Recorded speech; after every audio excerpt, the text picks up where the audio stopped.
Julian kissed me hard. Caleb kissed my collarbone soft. And I in the middle. Didn't choose between them. I let go. Their hands met on my skin, and neither of them pulled away. My husband stood in the doorway, breath caught, watching me unravel into something wild and whole. And just when the air was too thick with one to breathe, he stepped closer and whispered, "I've never wanted you more."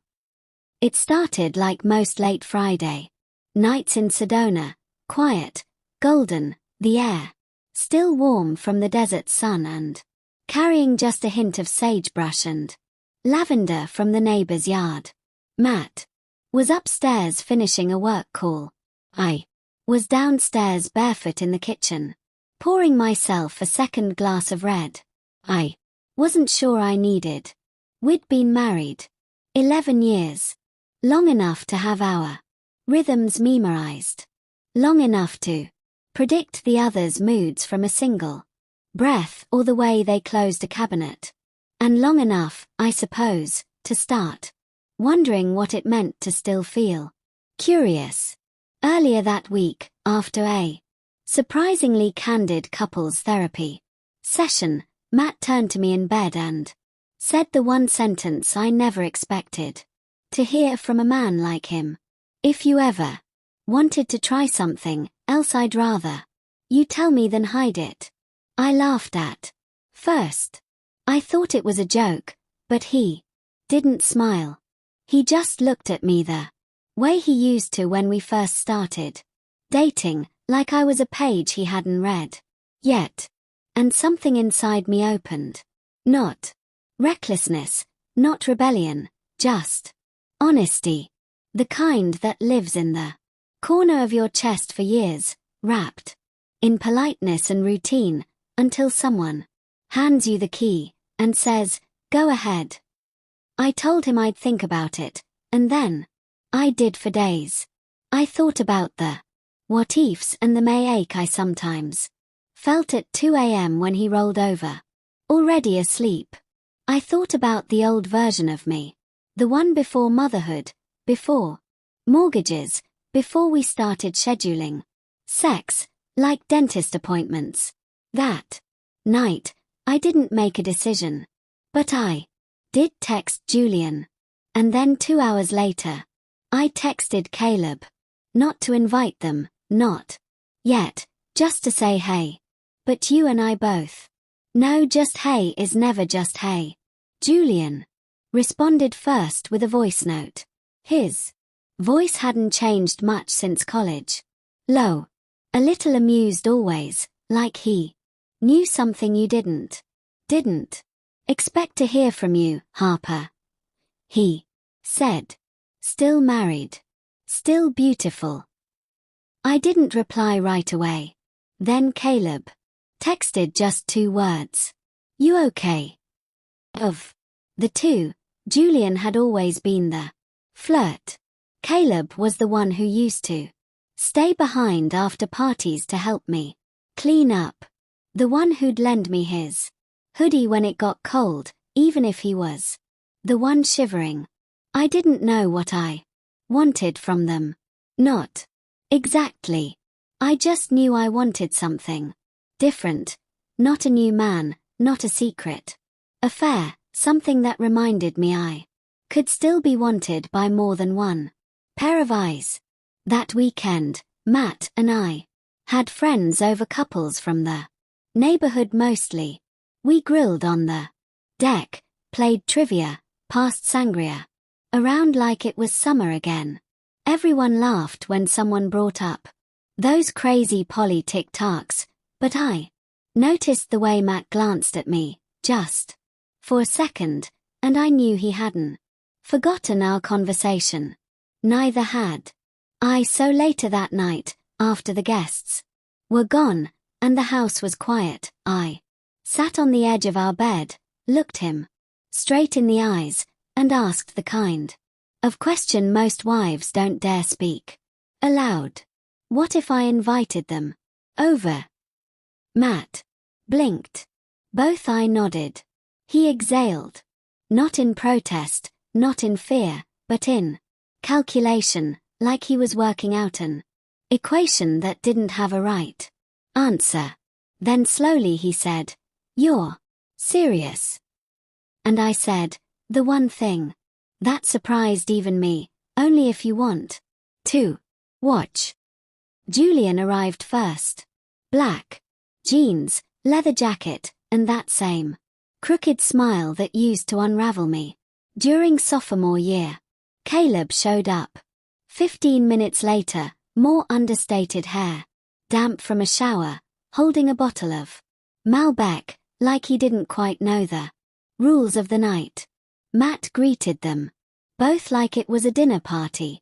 No awkwardness, no clenched jaw, just a quiet kind of curiosity, the kind that says, "I'm here for her. Let's see what she does." We had drinks in the living room, music low. I wore a black slip dress that clung like it had been waiting for this moment. My skin buzzed under it like it knew what was coming before I did. The conversation stayed light, jokes about college, who got fat, who disappeared. But under it all, there was a second rhythm. Glances held too long. Fingers brushing when someone passed a glass.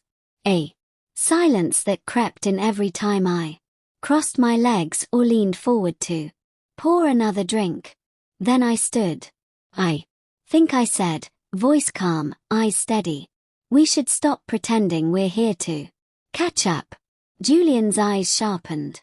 Caleb set his wine down without breaking my gaze.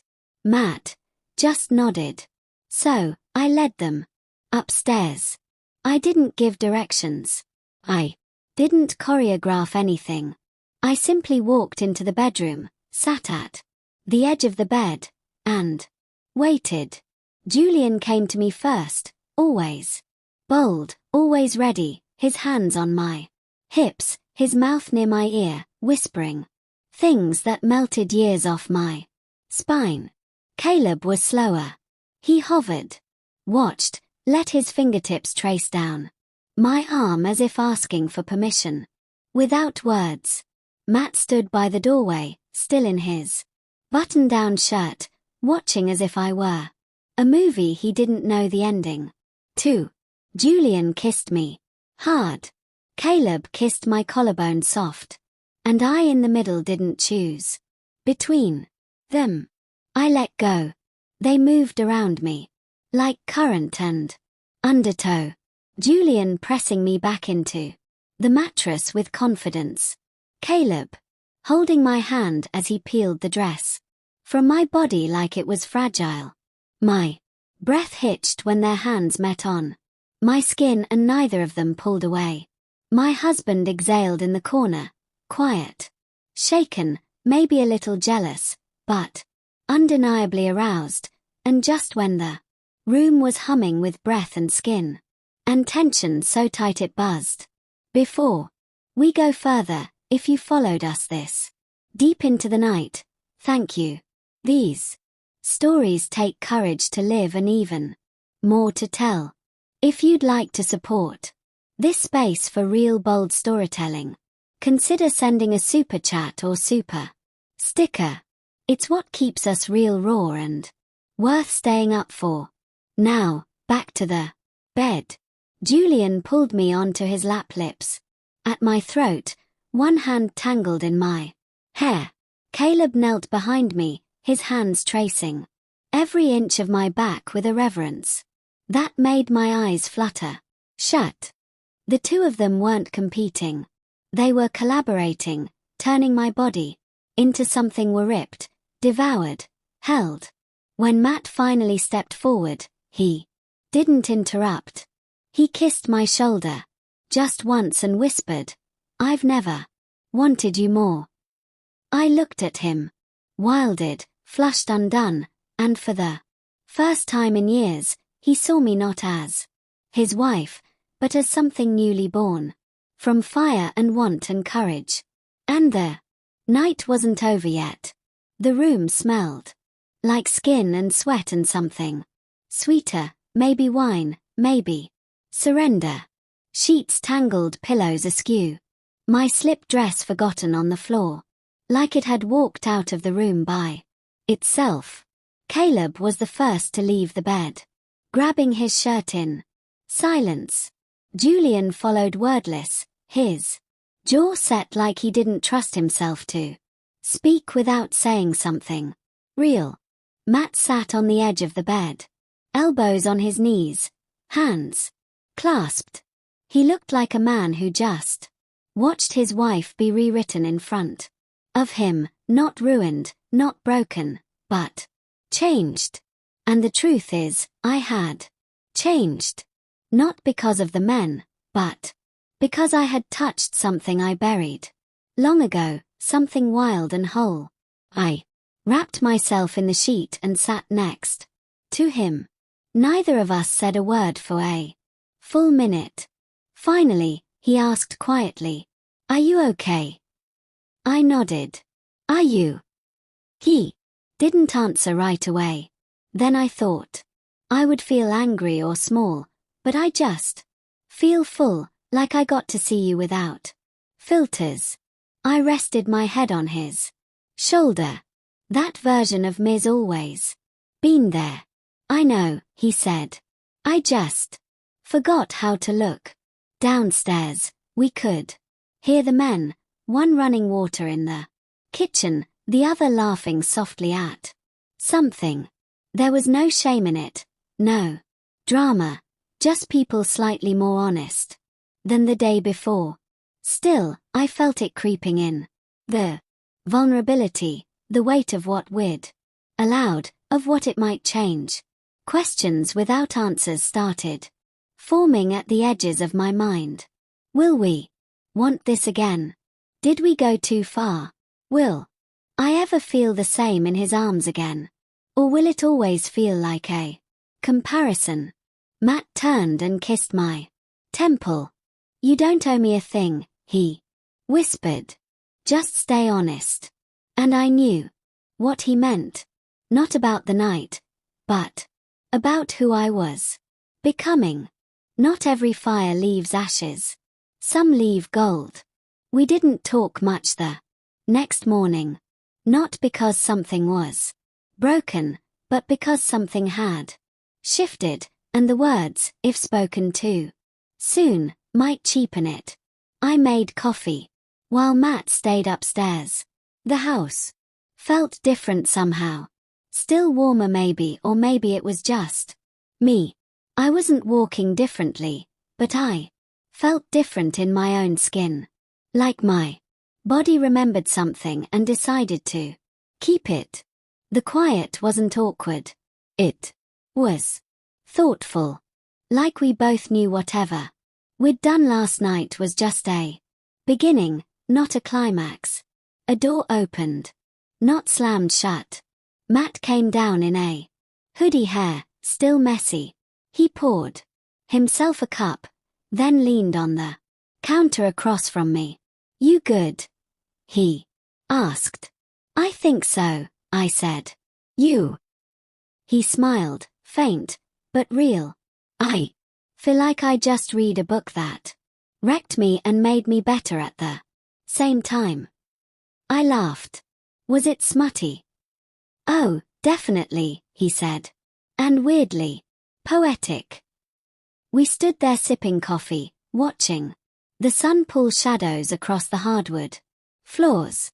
The smell of last night still clung to the air-kinned perfume and something feral. Matt glanced at me again. "Do you regret it?" "No," I said truthfully, "but I'm still figuring out how to hold it all same." Then he reached over the counter, took my hand, and kissed my fingers like we were dating again. That moment, not the night, not the climax, not even the wildness, but that small morning gesture. That's what made me cry. Later, quietly in the shower, happy tears. The kind you don't expect because it wasn't about sex. It was about being seen by him, by Myself, by the parts of me I thought had died under the weight of years. That Monday life resumed. Emails, groceries. My favorite mug somehow chipped in the dishwasher. The cat vomited in the laundry room like nothing had changed. And yet something had. Not loudly, not in a way I could explain at brunch or over Zoom calls. But it lingered like an echo that hums long after the music stops. Because the truth is, we spend so much time defining ourselves through roles. Wife, husband, mom, boss, good girl, loyal man. Labels so tight they start to choke us and we wear them. Because it's easier than asking what if I'm more than this. What happened that night wasn't a breakdown of boundaries.